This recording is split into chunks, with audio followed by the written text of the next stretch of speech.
এটা মানুষের জীবনে এই ইমানের যে দৌলত, ইমানের যে দাম, ইমানের যে কদর, এর সমকক্ষ পৃথিবীতে আর কোনো নিয়ামত আল্লাহ মানুষকে দান করেনি।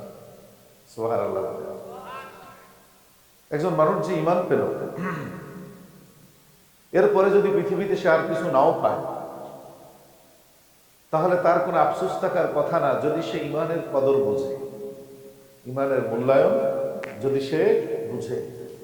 কারণ মানুষের জীবনের সফলতা এবং ব্যর্থতা নির্ভর করে সর্বপ্রথম এই ইমানের উপর। মানুষের জীবন সফল হওয়ার জন্য সর্বপ্রথম যে গুণ দরকার, সেই গুণের নাম হলো ইমান। মানুষের জীবন চূড়ান্ত পর্যায়ে সফল হওয়ার জন্য যে গুণ দরকার, সেই গুণের দ্বিতীয় নম্বর গুণের নাম হলো আমলে সালেহ, নেক আমল। এই জন্য রব্বুল আলামিন আয়াতে কারিমার মধ্যে বলেন, যেই মানুষরা বলবে যে আমরা স্বীকৃতি দিবে যে আমাদের রব একমাত্র আল্লাহ,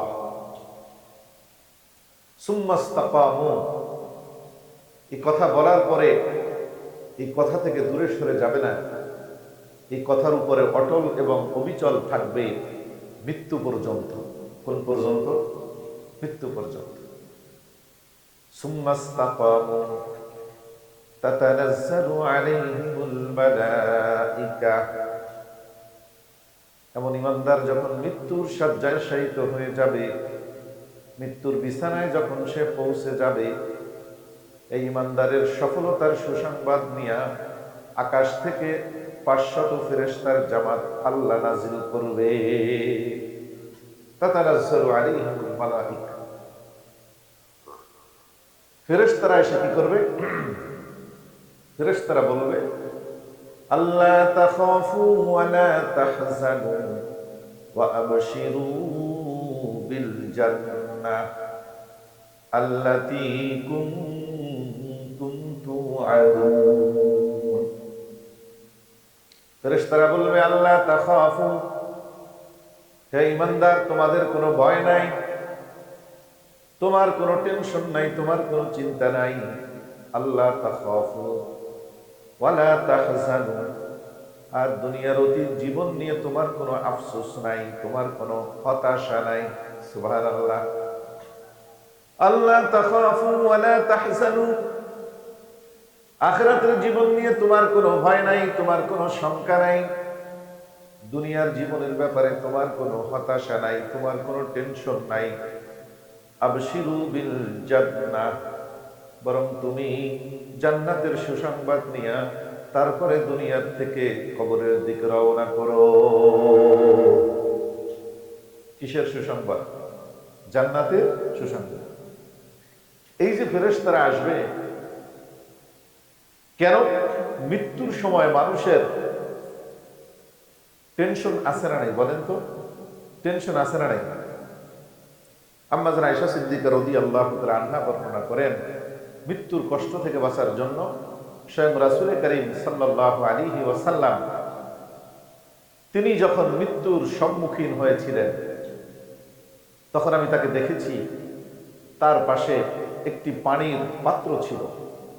রাআইতু রাসূলুল্লাহি সাল্লাল্লাহু আলাইহি ওয়াসাল্লাম ওয়া হুয়া বিল মাউত ওয়া ইনদাহু কাদাহুন ফীহি মাউন। তিরমিজি শরীফের 978 নম্বর হাদিস। নবীজির ব্যাপারে আম্মা জান আয়েশা সিদ্দিকা বর্ণনা করেন, আমি বিশ্ব নবী সাইয়্যিদুল মুরসালিনকে দেখলাম, যিনি মৃত্যুর সময় তার পাশে একটা রাখা পানির পাত্রের ভিতরে হুয়া ইউদখিলু ইয়াদাহু ফিল কাদাহি, সেই পাত্রের ভিতরে তিনি হাত প্রবেশ করায় দিচ্ছিলেন বারবার। সুম্মা ইয়ামসাহু ওয়াজহাহু বিল মা, সেই পাত্র থেকে পানি নিয়ে বিশ্ব নবী সাইয়্যিদুল মুরসালিন সেই পানি তার চেহারার উপরে বারবার বারবার তিনি নিক্ষেপ করতেছিলেন। ওয়াকালা আল্লাহুম্মা ইন্নী আউযু বিকা মিন গামারাতিল মাউত আই সাকারাতিল মাউত। আল্লাহর কাছে বলতেছিলেন, রব, আমি আপনার কাছে মরণের যন্ত্রণা আর কষ্ট থেকে আপনার কাছে আমি আশ্রয় প্রার্থনা করছি, আপনি আমাকে মৃত্যুকালীন যন্ত্রণা থেকে আমি মুহাম্মদুর রাসূলুল্লাহকে আপনি হেফাজত করেন।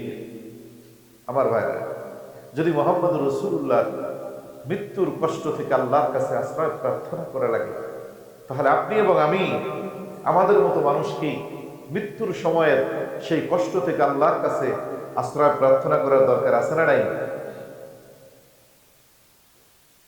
কারণ মৃত্যু এমন এক জীবন, মৃত্যু এমন এক জিনিস, মানুষকে মৃত্যু নিঃসঙ্গ করে দেয়। মৃত্যুর পরে মানুষের সাথে পৃথিবীর আর কোনো মানুষের কোনো সম্পর্ক থাকে না, কেউ তারে আর পরিচয় দেয় না। পরিচয় দেয় না বলতে তার সহযোগিতা হয়, তার উপকার হয়, তার সাথে যে তার হাসরের ময়দানে প্রথম গাঠি কবর, কবরের মধ্যে তার বিপদ আপদ দূর করার জন্য কোনো মানুষ তার সহযোগী থাকে না। থাকে। এই জন্য মৃত্যু বড় ভয়। কারণ এই মৃত্যু মানুষকে দুনিয়ার সকল সম্পর্ক থেকে বিচ্ছিন্ন করে দেয়। একজন মানুষ যদি পুলিশে ধরে নিয়ে যায়, জেলখানায় যদি নিয়ে যায়, জেলখানায় কিছু মানুষ পাওয়া যায় যেই মানুষগুলো অন্তত পক্ষে তার কষ্টের কথা, তার দুঃখ এবং বেদনার কথা সেই মানুষগুলোর কাছে কিন্তু বলা যায়। যায় কি যায় না? একটু গল্প স্বল্প করতে পারে, সপ্তাহে 1-2 দিন পরিবারের মানুষ খবর নিতে পারে। কিন্তু কবর এমন এক জায়গা, যেই জায়গা প্রবেশ করার পরে পৃথিবীর সকল সম্পর্ক কাট অফ হয়ে যায়, সকল সম্পর্ক বিচ্ছিন্ন হয়ে যায়। আমার বাইরের জন্য সহিহ বুখারীর বর্ণনা, সহিহ বুখারী শরীফের 6514 নম্বর হাদিস, নবীজি বলেন, قال رسول الله صلى الله عليه وسلم يتبع الميت ثلاثة فيرجع منه اثنان ويبقى معه واحد। মৃত ব্যক্তির পিছনে পিছনে 3টা জিনিস রওনা করে। কয়টা জিনিস? কবর পর্যন্ত 3টা জিনিস যায়, যাওয়ার পরে সেখান থেকে আবার 2টা জিনিস তার বাড়িতে ফেরত চলে আসে। ওয়ায়াবকা মাহু ওয়াহিদুন, আর একটা জিনিস ওই ব্যক্তির সাথে কবরের ভিতরে চলে যায়। সুবহানাল্লাহ। ইয়াতবাউহু মালুহু ওয়া আহলুহু ওয়া আমালুহু ফায়ারজিউ মিনহু আহলুহু ওয়া মালুহু ওয়া ইয়াবকা মাআহু আমালুহু। বিশ্বনবী সাইয়্যিদুল মুরসালিন বলেন, 3টা জিনিসের প্রথম নম্বর জিনিস হলো তার আপনজন, আত্মীয় স্বজন, পাড়া প্রতিবেশী, সন্তান সন্ততি, তারা কবর পর্যন্ত যায় এবং তার কিছু মাল সামানা কবর পর্যন্ত যায়। এবং 3 নম্বর তার কিছু নেক আমল তার সাথে কবর পর্যন্ত যায়। কিন্তু কবর থেকে আবার 2 জিনিস ফেরত চলে আসে। তার আপনজন, আত্মীয় স্বজন কবর থেকে ফেরত চলে আসে। তার যেই খন্তা, যেই কুড়াল, যেই রশি, যেই কোদাল, যেই ঝুড়ি, জুতা, স্যান্ডেল, কাপড় চোপড় কবর পর্যন্ত যায়, সেইগুলো আবার কবর থেকে বাড়িতে নিয়ে আসে। ঠিক না বেটা? ওয়ায়াবকা মাহু আমলুহু, শুধুমাত্র কেবলমাত্র তার সাথে যেটা কবরে যায় সেটা হলো তার নেক আমল। নেক আমল ছাড়া এই বান্দার সাথে দুনিয়া থেকে আর কোনো কিছু যাবে না। নিঃসঙ্গভাবে তাকে কবরে পড়ে থাকতে হবে। এই জন্য বিশ্ব নবী মুহাম্মদুর রাসূলুল্লাহ সাল্লাল্লাহু আলাইহি ওয়াসাল্লামের জলিলুল কদর সাহাবী হযরত ওসমান ইবনে আফফান রাদিয়াল্লাহু তাআলা আনহু, তিরমিজি শরীফের বর্ণনা, তিরমিজি শরীফের 2308 নম্বর হাদিস, হযরত ওসমান রাদিয়াল্লাহু তাআলা আনহুর গোলাম, আযাদকৃত গোলাম, তিনি বর্ণনা করেন, কানা উসমানু ইযা ওয়াকাফা আলা কবরিন বাকা হাত্তা ইয়ামুল্লা লিহিয়াতাহু। তিনি বলেন, হযরত ওসমান যখন খলিফাতুল মুসলিমিন, আমিরুল মুমিনিন, রাষ্ট্রপ্রধান, ধন সম্পদ কোনো কিছুর অভাব নাই, জনবলের অভাব নাই, ধন সম্পদের অভাব নাই, ক্ষমতার অভাব নাই, এমন সময় হযরত ওসমানকে আমি দেখেছি ইযা ওয়াকাফা আলা কবরিন বাকা, যখন তিনি কোনো কবরের পাশ দিয়ে যেতেন, কবর দেখলে তিনি দাঁড়িয়ে যেতেন এবং চোখ দিয়ে তার আষাঢ়ের বৃষ্টির মতো ঝরঝর ঝরঝর করে পানি পড়ত। ফাইযা কিলা লাহু তুযকারুল জান্নাতু ওয়ান নার ফালা তাবকি ওয়া তাবকি মিন হাযা। হযরত ওসমানকে যখন বলা হতো, হে ওসমান, আপনার সামনে যখন জান্নাত জাহান্নামের কথা আলোচনা করা হয়, আপনি এই পরিমাণ ক্রন্দন করেন না যেই পরিমাণ কবর দেখলে আপনি কাঁদেন। কবর দেখলে ক্রন্দন করতে করতে করতে করতে আপনার দাড়ি ভিজে, চোখের পানি জামার উপরে জুব্বাও ভিজে যায়। এত কাঁদেন কেন কবর দেখলে? জাহান্নামের ভয়ের চেয়েও কি কবরের ভয় বেশি আপনার? হযরত ওসমান বলেন, ইন্নী সামিতু রাসূলুল্লাহি সাল্লাল্লাহু আলাইহি ওয়াসাল্লাম ইন্নাল কবরা আউয়ালু মানাজিলিল আখিরাহ ফাইন নাজা মিনহু ফামা বা'দাহু আইসারু মিনহু আমান লাম ইয়ানজু মিনহু ফামা বা'দাহু আশাদ্দু মিনহু। হযরত ওসমান বলেন, আমি আমার প্রিয় নবী সাইয়্যিদুল মুরসালিনকে বলতে শুনেছি যে কবর হলো আখিরাতের জীবনের প্রথম ঘাঁটি। কবর আখিরাতের জীবনের প্রথম ঘাঁটি। ফামান নাজা মিনহু ফামা বা'দাহু আইসারু মিনহু। যেই ব্যক্তি কবরের ঘাটির ভিতরে মাপ পেয়ে যায়, আখিরাতের প্রত্যেকটা ঘাটি, হাসর, মিজান, পুলসুরাত, হাউজে কাউসার, এই ব্যক্তি নির্দ্বিধায় আল্লাহ তাআলা তাকে মাফ করে দেন। ওয়ামান লাম ইয়ানজু মিনহু ফামা বা'দাহু আশাদ্দু মিনহু। যেই ব্যক্তি কবরে ধরা খায়, আখিরাতের পরবর্তী ঘাটিগুলো তার জন্য বড় কঠিন হয়ে যায়। এরপরে হযরত ওসমান বলেন, নবীজি আরো বলেছেন, নবী এই কথাও বলেছেন, ফামা রাআইতু মানজারান কাত্তু ইল্লা ওয়াল কবরু আফজাউ মিনহু। আমি জাহান্নামের অনেক শাস্তি দেখেছি, কিন্তু আল্লাহর কসম, কবরের শাস্তির চেয়ে কোনো ভয়ানক শাস্তি আমার সামনে আমি দেখি নাই। কবর নিয়ে ভয় আছে না নাই? আছে না নাই? ও মুসলমানেরা, এই জন্য কবরে যেই ব্যক্তি নাজাত পেয়ে যায়, যেই ব্যক্তি কবরের পরীক্ষায় পাশ করে, ওই ব্যক্তির জীবনটাই কেবলমাত্র সফল হয়। যেই ব্যক্তি কবরের পরীক্ষায় ধরা খেয়ে যায়, কবরের পরীক্ষায় যেই ব্যক্তি পাশ করতে পারে না, কবরের সওয়াল জবাব যেই ব্যক্তি দিতে পারে না, ওই ব্যক্তির জীবনে কোনোদিন সফলতা আসতে পারে না। কথা বলেন ঠিক না বেঠিক? কিন্তু আমরা আজকে মনে করি টাকার ভিতরে সফলতা, গাড়ির ভিতরে সফলতা, বাড়ির ভিতরে সফলতা, বেশি বেশি খ্যাত খামার কামানের মধ্যে সফলতা। অথচ বিশ্ব নবী আমাদেরকে শিখিয়ে গেছেন, উম্মত, তোমাদের জীবনের শুধুমাত্র কেবলমাত্র সফলতা হলো কবরের নাজাতের উপর, কবরের সওয়াল জবাব সঠিকভাবে দেওয়ার উপর। মৃত্যুর সময় যদি জান্নাতের সুসংবাদ নিয়ে দুনিয়ার থেকে বিদায় হতে পারো, এর চেয়ে বড় সফলতা পৃথিবীতে মানুষের জীবনে আর হতে পারে না। ঠিক না? এই জন্য যারা মৃত্যুর কথা আলোচনা করে, বেশি বেশি মৃত্যুর কথা আলোচনা করে, নবীজি বলেছেন ওই মানুষগুলো পৃথিবীর মধ্যে সবচেয়ে বড় জ্ঞানী মানুষ। যদিও মানুষের দুনিয়ার পরিচয় ভ্যানচালক, দুনিয়ার পরিচয় ঝালমুড়ি বিক্রেতা, দুনিয়ার পরিচয় মানুষটা গরিব, কিন্তু যদি মৃত্যুর প্রস্তুতি নিয়ে দুনিয়ার থেকে বিদায় হতে পারে, আমার পয়গম্বর বলেন হচ্ছে জ্ঞানী মানুষ পৃথিবীতে আর কেউ নাই। সুবহানাল্লাহ।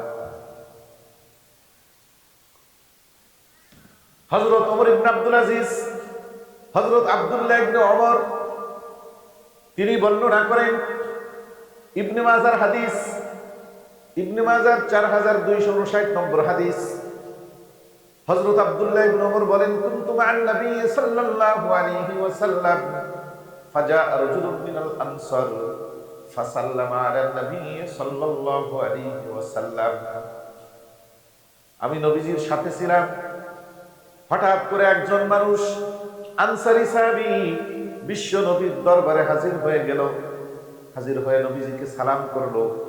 সালাম দেওয়ার পরে নবীজিকে বলল, ইয়া রাসূলুল্লাহ, আইয়ুন নাসে আফজালু, এই পৃথিবীতে সবচেয়ে ভালো মানুষকে, সবচেয়ে উত্তম মানুষকে? নবীজি জবাব দিলেন, আহসানুহুম খুলুকান, যেই মানুষের চরিত্র যত ভালো, ওই মানুষটা পৃথিবীতে আল্লাহর কাছে তত ভালো। সুম্মা ক্বালা ফাআইয়ুন নাসে আকিয়াসু, এরপরে ওই লোকটি জিজ্ঞাসা করল, আল্লাহর পয়গম্বর, পৃথিবীতে সবচেয়ে বড় জ্ঞানী মানুষকে, সবচেয়ে বড় বুদ্ধিমান মানুষকে, সবচেয়ে বড় জ্ঞানী মানুষকে, সবচেয়ে বড় বুদ্ধিজীবীকে, আকলমন্দকে? আমরা এলাকার ভিতরে যে বেশি বিচার আচার করতে পারে সূক্ষ্মভাবে, আমরা বলি যে ওই লোকটা সবচেয়ে বড় জ্ঞানী। কথা বলেন ঠিক না বেঠিক?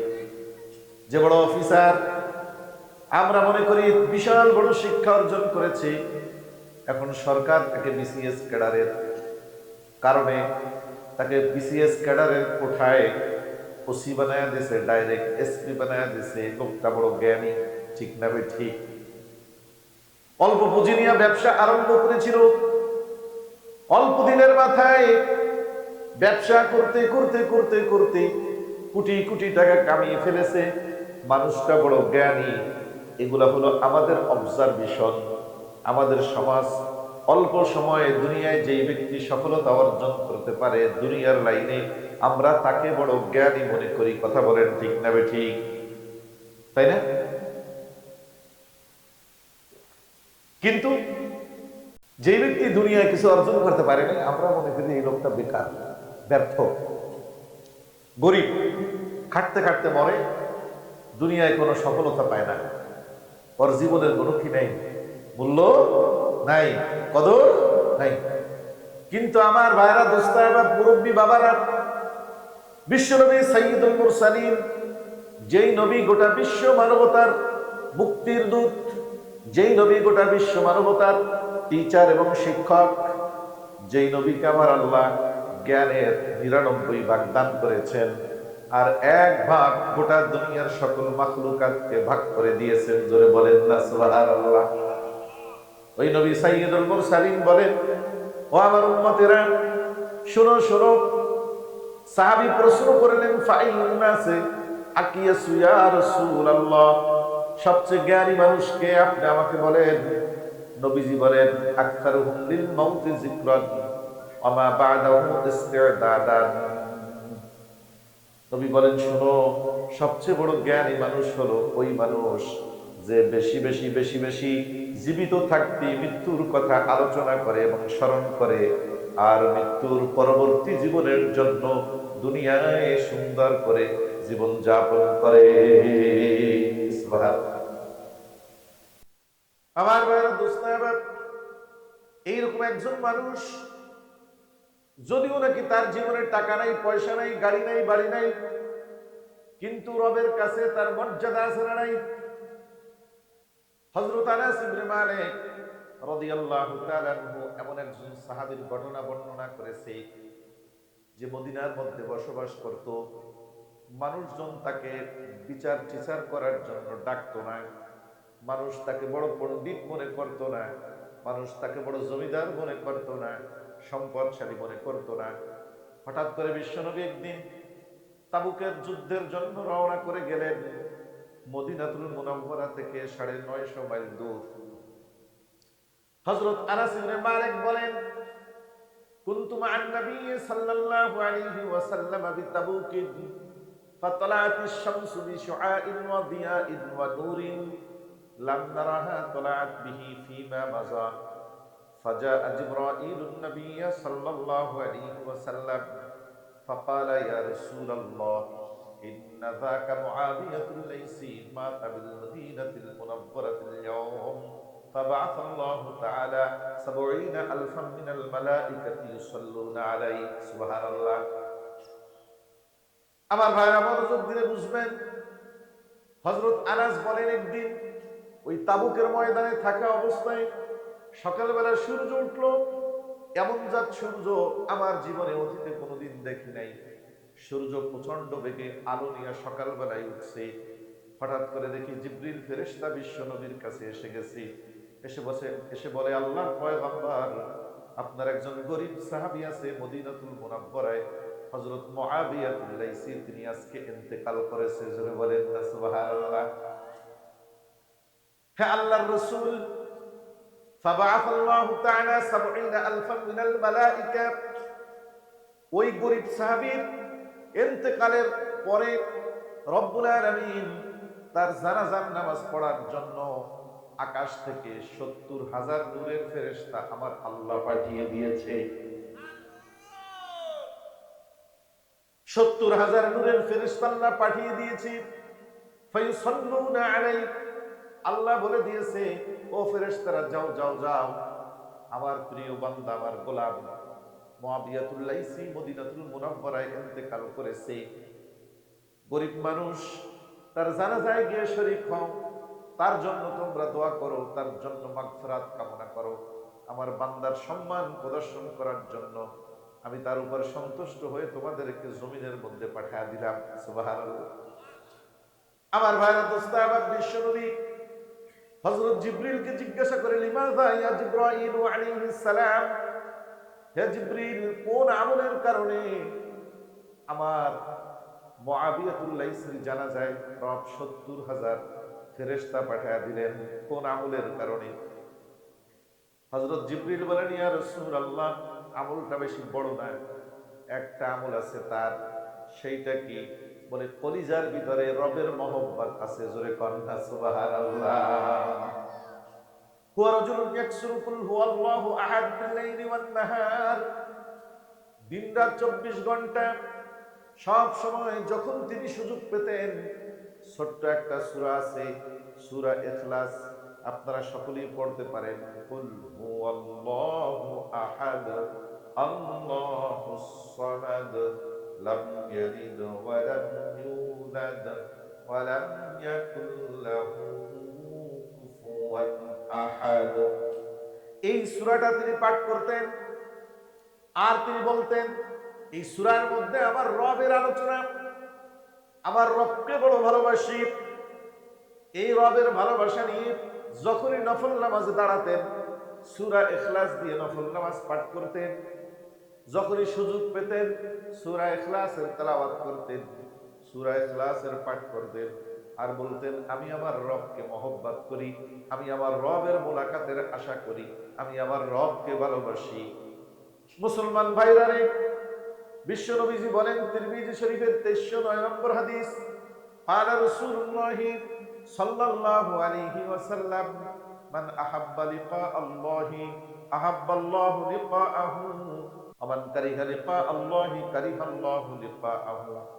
নবীজি বলেন, যারা এই দুনিয়ায় আল্লাহর সাক্ষাতের আশা করে, যারা এটা চায় যে আমার সাথে আমার রবের একদিন মোলাকাত হবে, সেই দিনটা আমার জন্য বড় সুসংবাদের দিন হোক, এইটা যারা চায়, রব ওই সমস্ত বান্দাদের সাথে সাক্ষাৎ করার জন্য অপেক্ষা থাকে।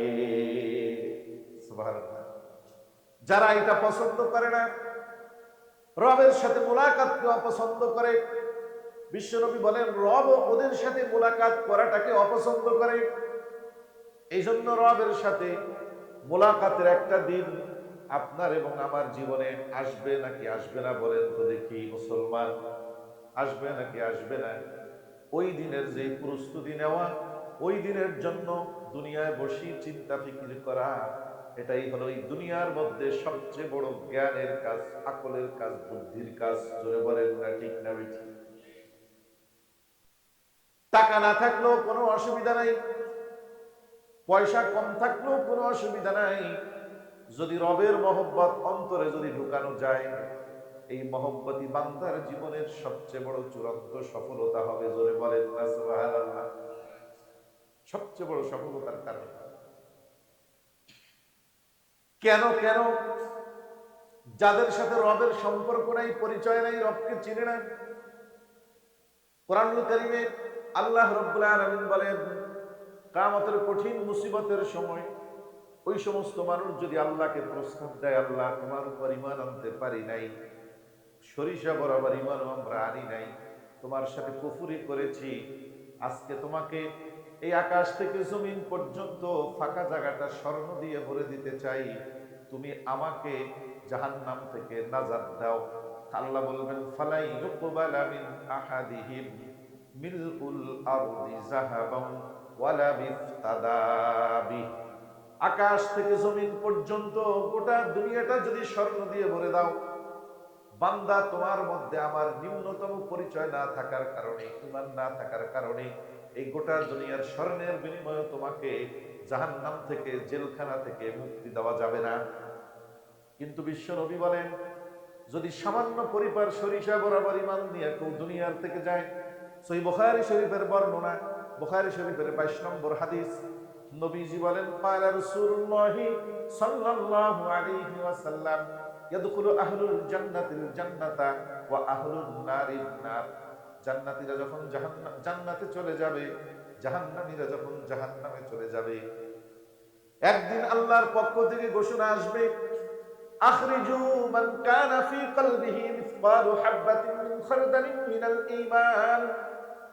ও ফেরেশতারা, তোমরা জাহান্নামের পাড়ে চলে যাও, গিয়া দেখো জাহান্নামের মধ্যে এমন কিছু মানুষ আছে যাদের অন্তরে সরিষার দানা বরাবর ঈমান আছে। কি বরাবর?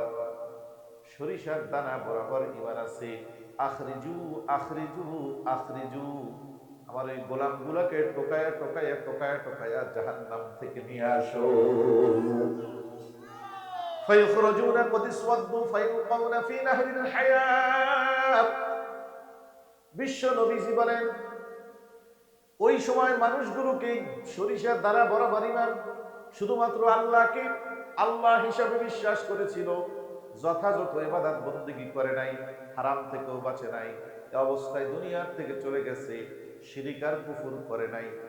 ওই মানুষগুলোকে যখন জাহান্নাম থেকে তুলে আনা হবে, আল্লাহর পয়গম্বর বলেন কদিসওয়াদ্দু, তখন তাদের শরীরের ভিতরে একটা কয়লা ছাড়া, আঙ্গার ছাড়া আর কোনো কিছুই খুঁজে পাওয়া যাবে না। শরীরের ভিতরে কোনো চামড়া নাই, গোশত নাই, রক্ত নাই, হাড্ডি নাই, মাংস নাই, শুধুমাত্র একটা কাঠের কয়লার মতো।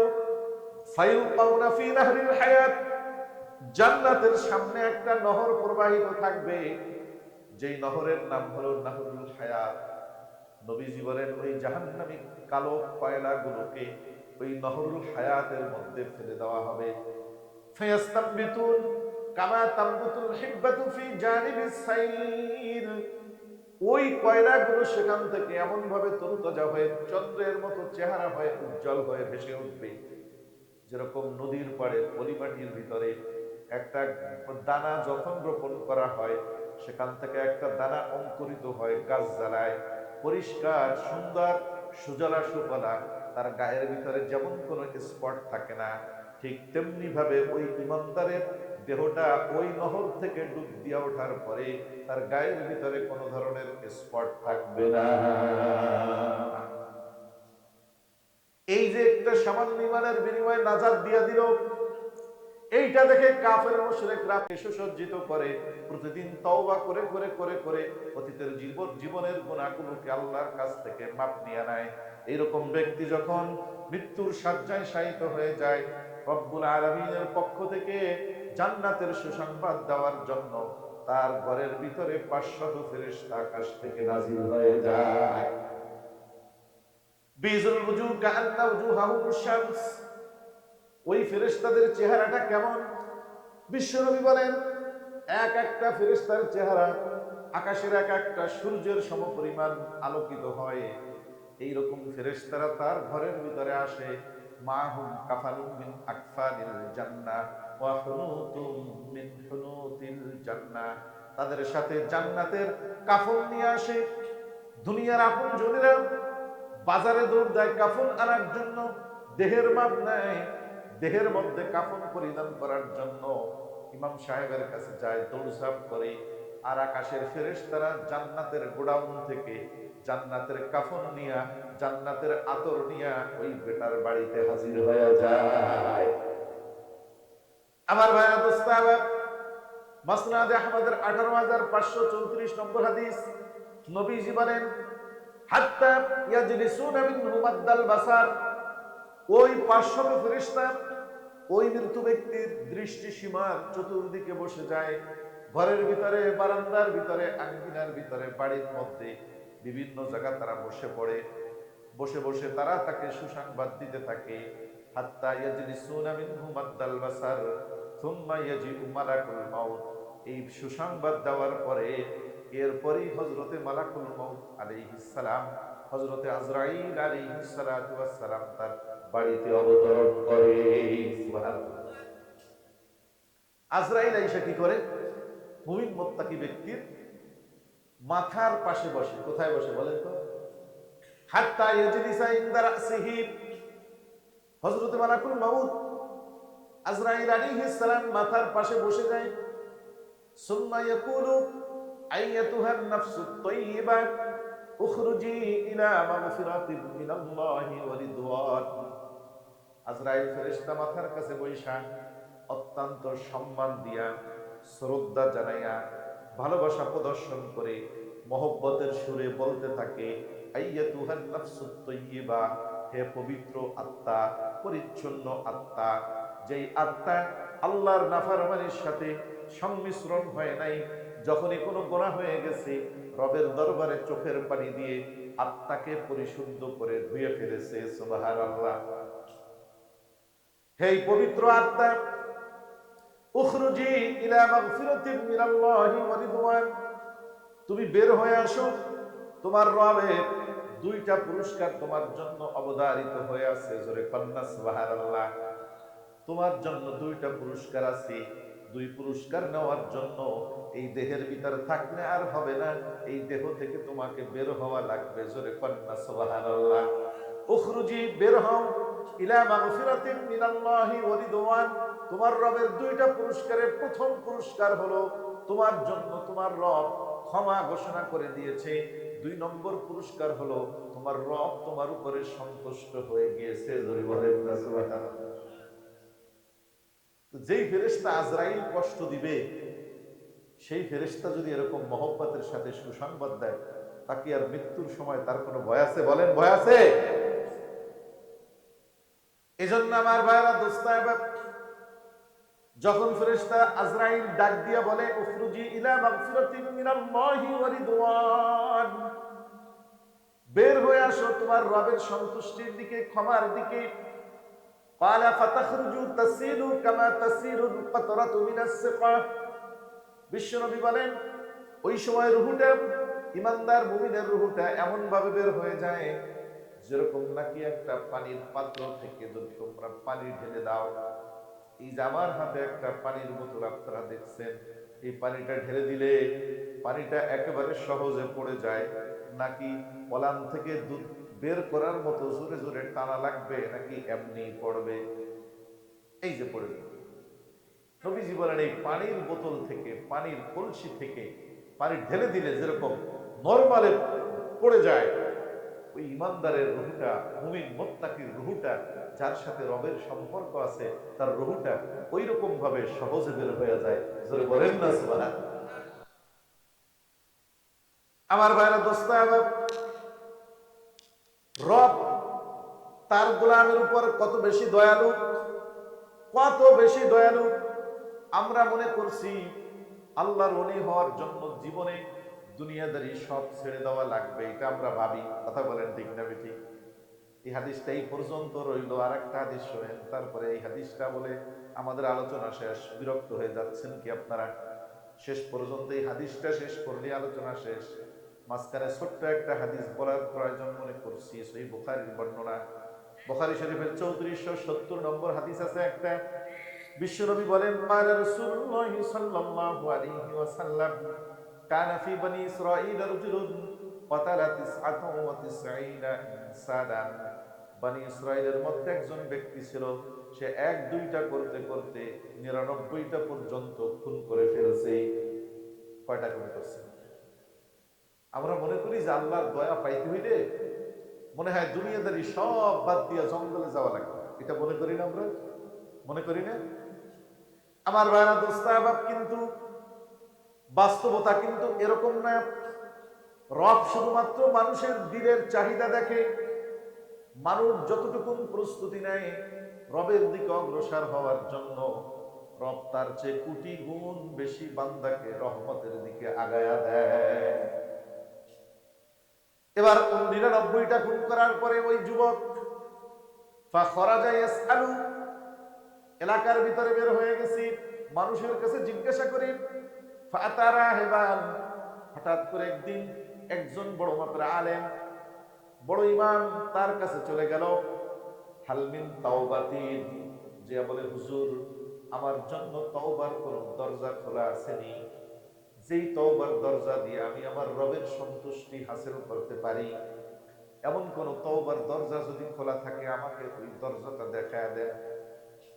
এবার হুজুর বলেন, রাহেব, খ্রিস্টান ধর্মের আলেম, ওই সময় আমার নবী দুনিয়াতে আসে নাই, ওই ধর্মটাই সঠিক ছিল। কথা বলেন ঠিক না বেঠিক? ওই সময় যখন বলল হাল মিন তাওবাতিন, বলেন না, তোমার তওবার দরজা খোলা নাই, কারণ তুমি 99টা মার্ডার করেছো। এই পরিমাণ মার্ডার পৃথিবীতে আর কেউ করে নাই। এই কথা শোনার সাথে সাথে ওই লোকটা এবার চিন্তা করলো, তাহলে তো আমার আখেরাতে আর কোনো নাজাতের ব্যবস্থা নাই।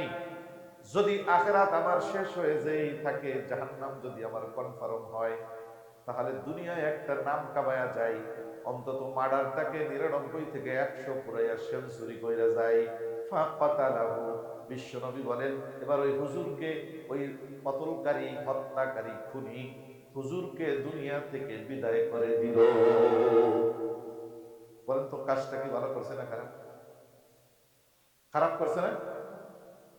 আগে ছিল 99টা মার্ডার, এবার হুজুরকেও মার্ডার করে কতটা করলো?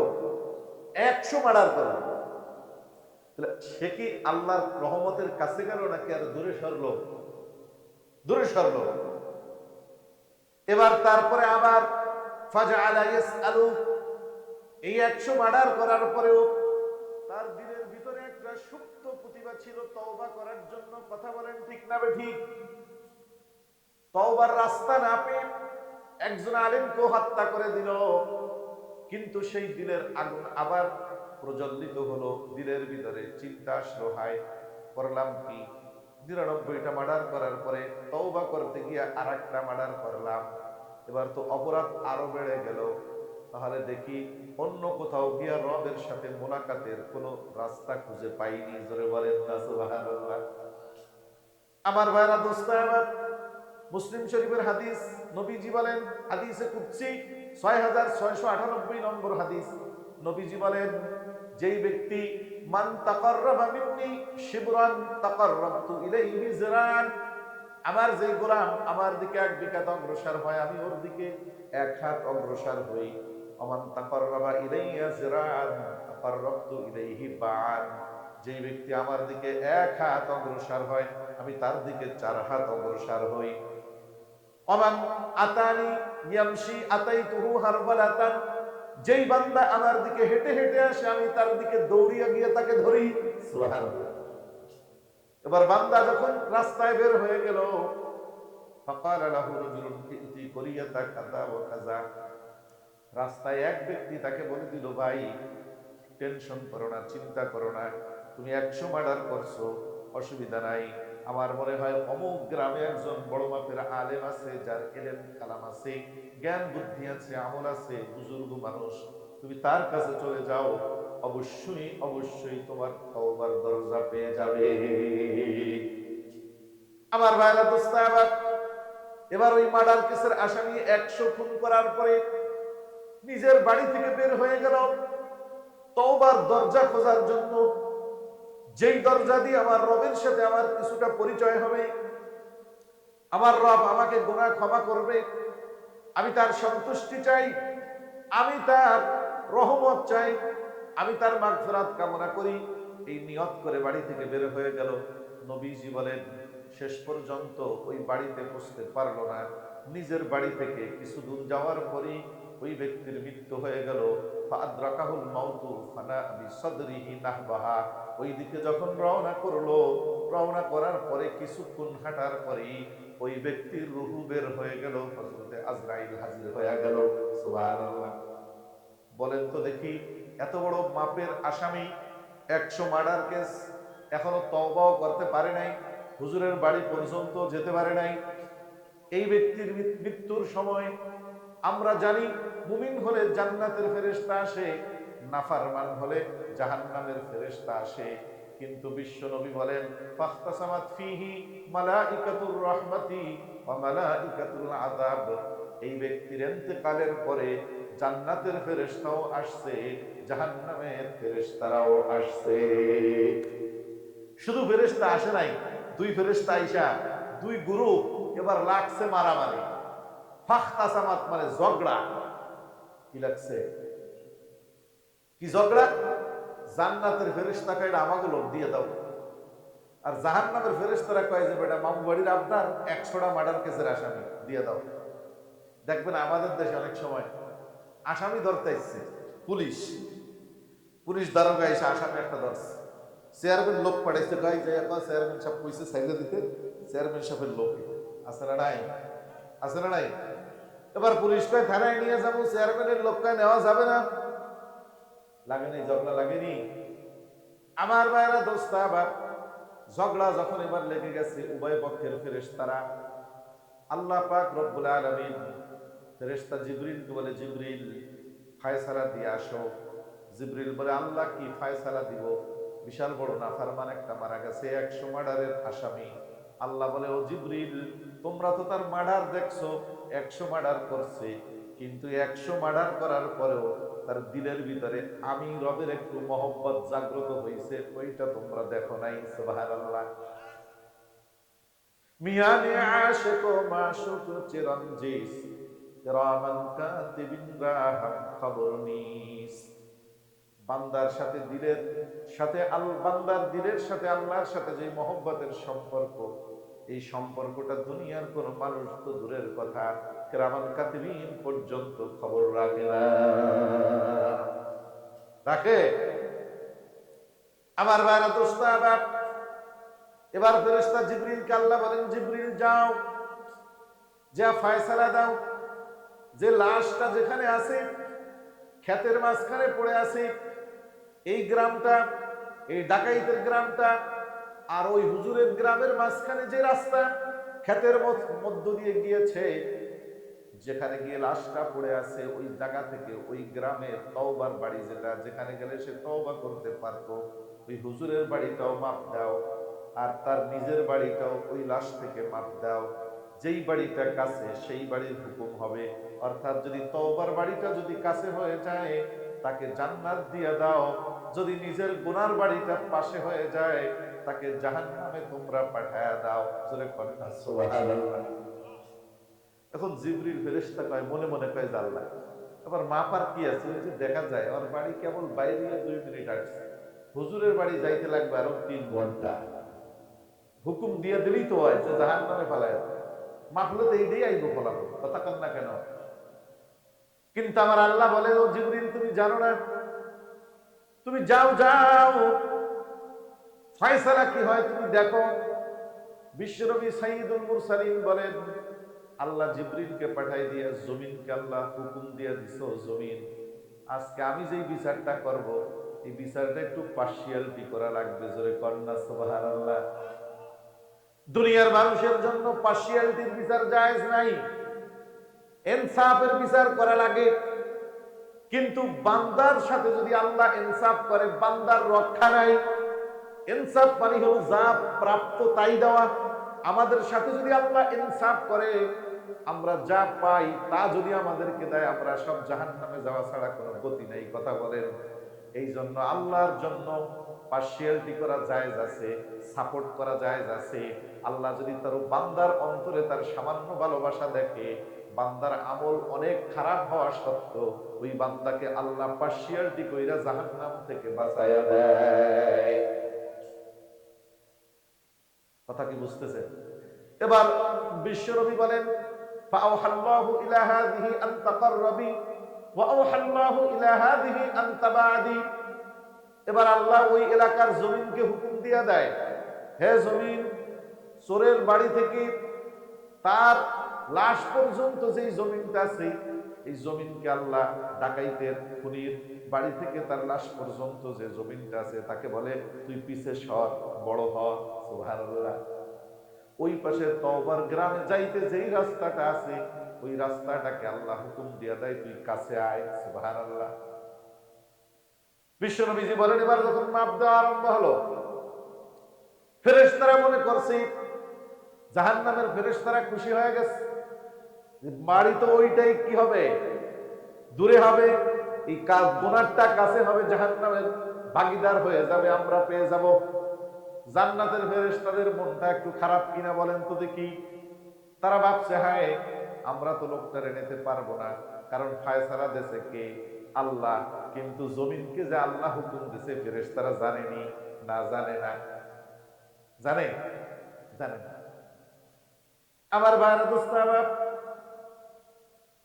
আমার ভাইরা দোস্ত, এবার রব্বুল আলামিন হুকুম দেওয়ার পরে বিশ্বনবী বলেন, যখন মাপ দেওয়া শুরু হয়েছে, ওই চোরের বাড়ি, গুন্ডার বাড়ি থেকে তার লাশ পর্যন্ত যখন মাপ দেওয়া আরম্ভ হয়েছে, এক নল মাপে, কি বলে আপনাদের দেশে জমিন মাপা, নল, এক নল মাপে 3 নল দূর হয়ে যায় বাড়িটা। এখন মাপতে মাপতে যত কাছে যায়, এই যে চলে আসছে, কিন্তু বাড়ি আর পায় না। সুবহানাল্লাহ, পায় না। মাপতে মাপতে 10 মিনিটের রাস্তা 3 ঘন্টা পর্যন্ত হাইটা মাপছে, কিন্তু পায় না। সুবহানাল্লাহ, কয় না। অনেক পরে গিয়া মাপ শেষ হয়েছে, আর ওই বাড়িটাকে যখন মাপ দেওয়া আরম্ভ করছে, দেখলো অনেক দূরে, কিন্তু আস্তে আস্তে কাছে চলে আসতেছি। মাপতে বেশি ব্যবধান হয় নাই। বিশ্বনবী বলেন, ফাউজিদা ফাউজিদা আকরাবু ইলা হাদিহি শিবরান। ওই হুজুরের বাড়িটা তার নিজের বাড়ি থেকে মাত্র 1 বিঘা কাছে হয়ে গেছে। জোরে কন্যা সুবহানাল্লাহ। বিশ্বকাপ খেলায় যদি মনে করেন মাত্র 1 রানে যদি যেতে, তাই আফসোসটা যারা ঠগে তাদের বেশি নাকি কম? বেশি আফসোস। মাত্র একটা রানের জন্য বিশ্বকাপ হারছে। জাহান্নামের ফেরেশতারা যেই পরিমাণ খুশি হয়েছিল 1 বিঘাতের জ্বালায়, তারা আরো বেজার বেশি হয়েছে নাকি কমাইছে? বেজার হয়ে গেছে, ফয়সালা হয়ে গেছে। যাও, 100 মারার করার পরেও শুধুমাত্র অন্তরের যেই মহব্বত, রব্বে কারিমের সামান্য মহব্বতে রব তাকে জান্নাত দান করছে। বলে কন্যা সুবহানাল্লাহ। আমার ভাইরা, নৈরাশ হওয়ার কিছু নাই। শুধুমাত্র অন্তরে যদি ওই রবের মহব্বত আমরা লালন করতে পারি, মর্যাদা আছে না?